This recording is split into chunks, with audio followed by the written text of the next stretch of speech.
What's up YouTube? This video will show you how to rotate the tires all by yourself on the Lexus GX550. This method is slightly different than the factory recommendation, however it will allow you to easily perform this job quickly using a single jack while letting all 5 tires wear evenly. In order to use this method you must have non-directional tires, which the factory Overtrail is equipped with. Before we jump into details, I'll give you a visual overview of the completed job. You can see the fresh tire that came off the spare position is now in the passenger rear. So what I decided to do was take this tire, move it to the front, and that's exactly what Lexus recommends. But then they tell you to take this tire and put it to the spare. However, what I did was bring that one over to this wheel here, and then take the one off from this wheel and move it to the back, and then take this wheel and put it in the spare. Now that allows me to do the entire job by myself with one jack, and I don't have to follow this method here where they're talking about only rotating the left side front to back. If I was to do that, I have no way of doing that with just one lift. Would have to put the spare tire on, switch a tire, and then go back and do one wheel again. So that would be 5 changes in total. Before we continue, here is a high-level comparison of the different rotation patterns. For the factory recommended Lexus method, the tires are always rotating in the same direction but will result in uneven axle wear over time. You will need to put the car up on a lift or use a spare tire to temporarily swap the driver's side tires.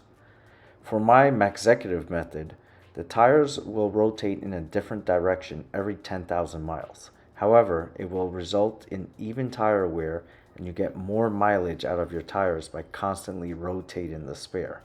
The best part is that you can perform the rotation by yourself using a single jack. At the end of the video, I will provide a more in-depth technical explanation of each method. So let's get back to the video. So I'm going to be using this 3-ton low profile jack. Even though it is low profile, it does allow you to reach up to the points that you need to get onto. So for the rear, we're going to be using the axle right here. So just to the right, in between this section and there, we're going to be able to put this jack on. I'm using this flat rubber pad, so it does help cushion it. That is a curved section, so I don't want to use the jack without having any scratch protection on it.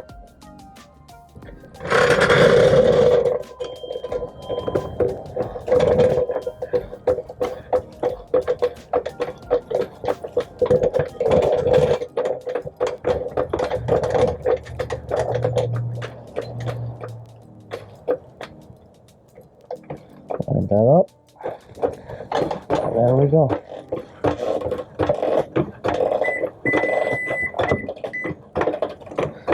Probably best to not have the key in your pocket while doing this.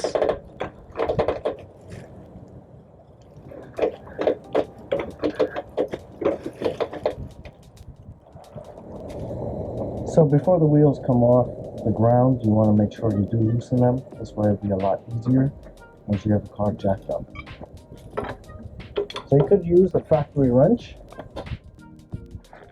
and loosen them, or you could choose to use a 21 socket with a breaker bar attached to it to make it a little bit easier.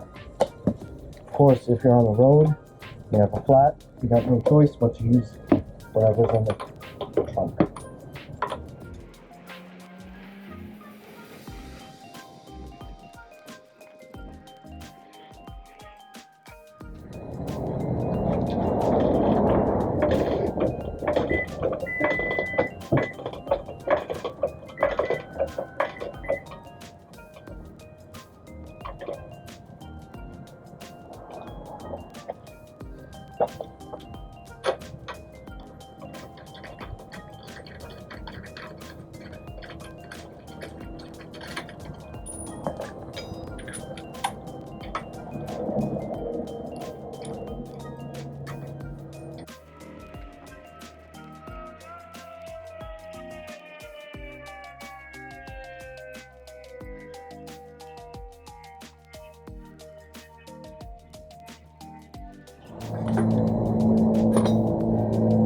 yes, I don't like to use power tools.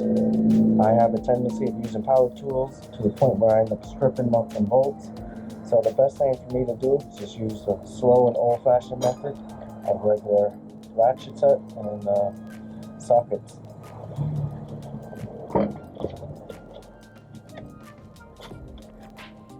So here's the difference between the used tire and spare tire. The tread depth, I measured it here with this tool.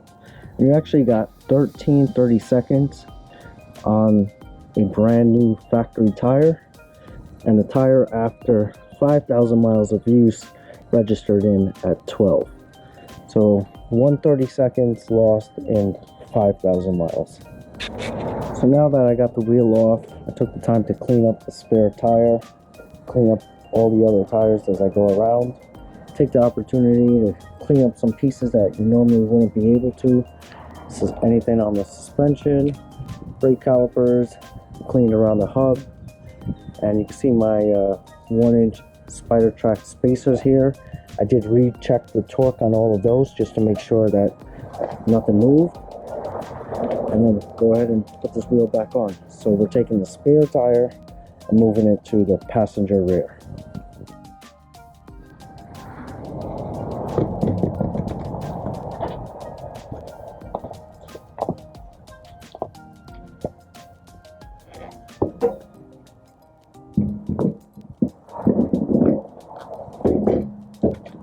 Alright, that's seated nice. Go ahead and take one of the lugs. Get down to tucking in place. I can make sure it's sitting flat on the hub, centered in the wheel hole, and then catch one towards the bottom. You'll feel it shift a little bit, that's fine. Always reset it if you need to. Go for the other one.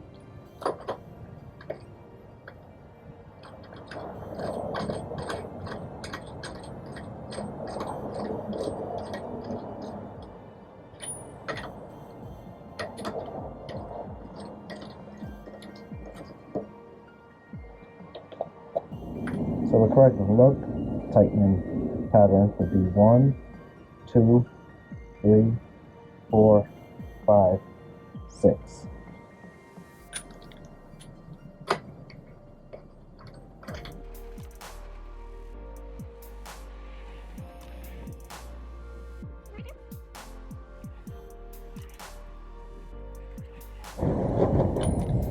Alright, so when tightening, if you use a factory lug wrench, you shouldn't be able to over torque it. It should be set to the right length so you get the proper torque needed. So we'll apply in that pattern we just mentioned. 1, 2,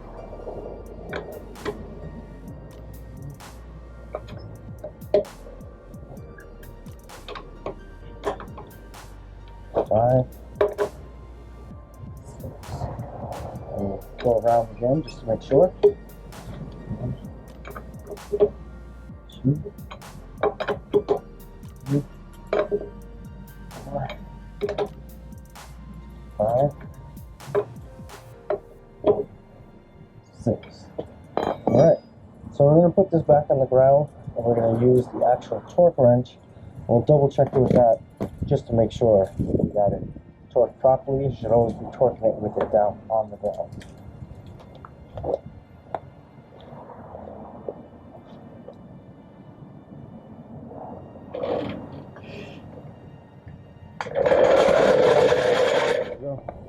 We'll just borrow the center cap from the final wheel. That's going to be put away up in the spare area. We'll take that cap out, put it here when we're all done. So now we're going to move on to the next wheel. So now that we took this wheel off, we can now transfer that to the front wheel here. So just in case you're not sure how to remove the center cap, just make sure you put your hand on the back to catch it so you don't scratch it. And then just take something and lightly tap it. That wasn't so light, but I usually like to line up the Lexus to the center cap. Not center cap, to the valve stem. And there you go. I'm going to demonstrate the correct wheel torque sequence. The proper spec is 97 foot-pounds. So you start off with number 1. Number 2 will be opposite. Number 3 will be right next to the first one you started. We'll come over to here. This is going to be 4, 5, and 6. Probably a good practice to go back around again, so I'll do that. 1, 2, 3, 4, 5, 6. There we go. So looking at the front, in relation to where this little circle cover is, you can see the best place to actually jack up as per the manual is somewhere right around here. So that's where we're going to place our jack.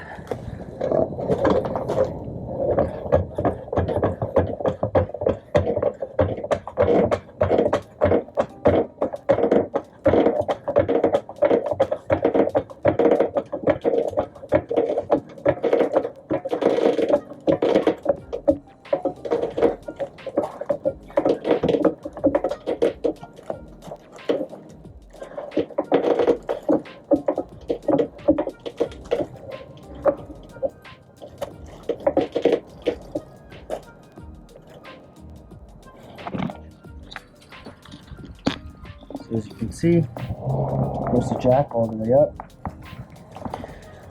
And with this jack, I'm still able to get just enough clearance I need to get the wheels off.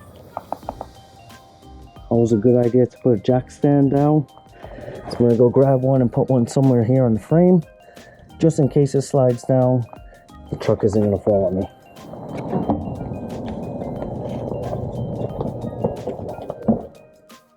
These are the calipers that were done by the shop, AutoCustoms.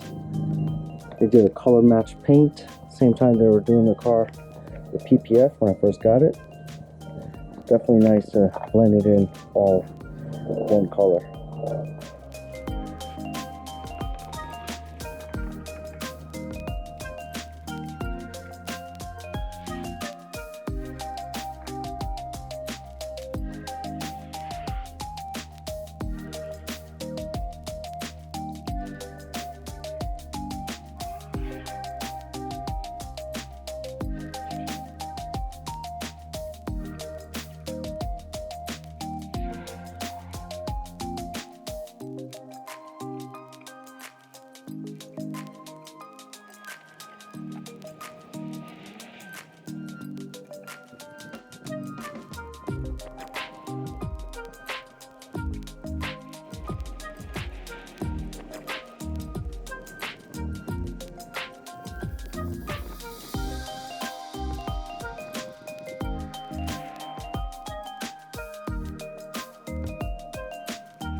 When you're jacking up the driver's side, you'll notice you do not have that extra piece on the axle here. So what I'm going to do is I'm going to jack it up a little bit more to the right so it matches the same point that I was using on the other side. Alright, so it's time to put the tire back into the spare position. So it is going to go face up. And what you want to make sure is that when you center this tire, that it goes straight up where that chain is rocking right now. So we can approximate it, and then we'll just watch to make sure the chain is in the right spot before we start jacking this up. So let's move this over.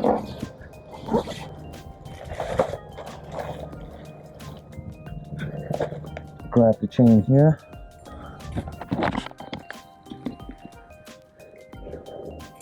So put the chain like this. Be careful not to scratch your rim. You want to make sure that the chain is centered. So right now it's sitting on the rim, so that means I do have to go further back until it drops directly in the center, and you know you're good to go. So I did forget to put this one piece in. That's supposed to protect the rim face, so take this back out carefully. So I had washed this piece so this way it doesn't scratch the wheel. So you put that in. That's going to be like a little protector as it goes up to the top.